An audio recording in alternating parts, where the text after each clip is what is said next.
Tô há tantos dias pra falar sobre a parada da pirâmide de Maslow que eu sonhei com isso hoje.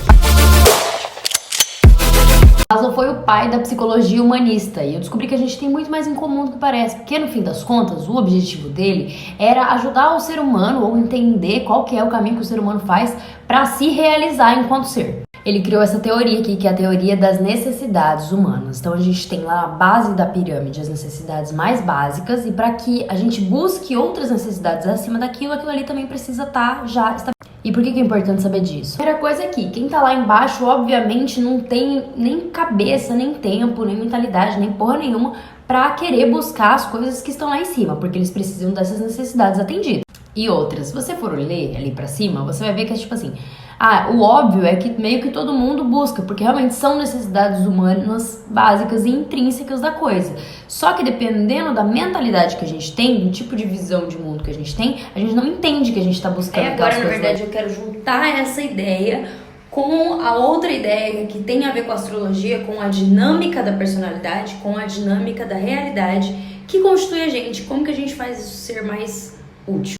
Ressignificando essas necessidades como 4 necessidades básicas. De acordo com os 4 elementos da natureza, o ser humano tem 4 necessidades: segurança e controle, individualidade e autoestima, maestria, desafio, dinâmica, pertencimento e amor.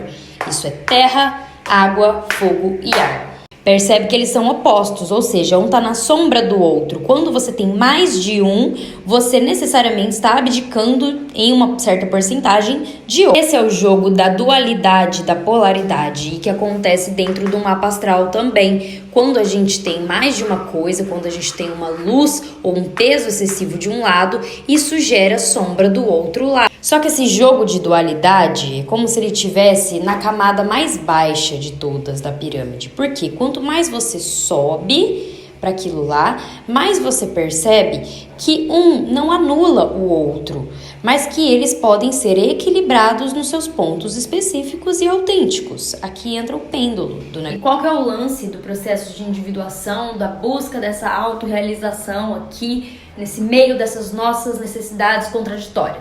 É como se você precisasse encontrar qual é o seu ponto aqui e entender que este ponto, ele é dinâmico, ele não é estático, mas existe um ponto aqui seu em que uma dessas coisas é um pouquinho mais importante que a outra. Esse é o seu peso, essa sua balança individual. A lei do ritmo, ela fala desse movimento pendular das coisas e da consciência, ou seja, quando a gente segura as coisas muito de um lado, esse pêndulo ele vai voltar de alguma maneira, porque a natureza ela se movimenta de uma maneira compensatória. E quem é que segura este pêndulo? O indivíduo em toda a sua totalidade, ou seja, quanto maior for o conhecimento do indivíduo desses fatores todos aqui, então a gente vai falar sobre valores, a gente vai falar sobre ideias, a gente vai falar sobre o nosso ponto autêntico de cada coisa, sobre as nossas motivações mais fortes, mais presentes. Mais equilibrado esse indivíduo está dentro da sua própria dinâmica autêntica, da sua própria balança. E quanto mais equilibrado ele está, mais força ele tem para subir os degraus da pirâmide de Maslow, porque quando ele está muito sujeito ao jogo de luz e sombra, ele se perde aqui no meio, ele fica aqui perdidão, sendo manipulado pela mídia que está tentando te vender tudo, colocando imagens sexuais, entendeu? Para você querer comprar. Essa é uma outra parte importante que a gente não falou, que é a galera que vende as coisas pra gente já sabe há muito tempo sobre essas necessidades, entendeu?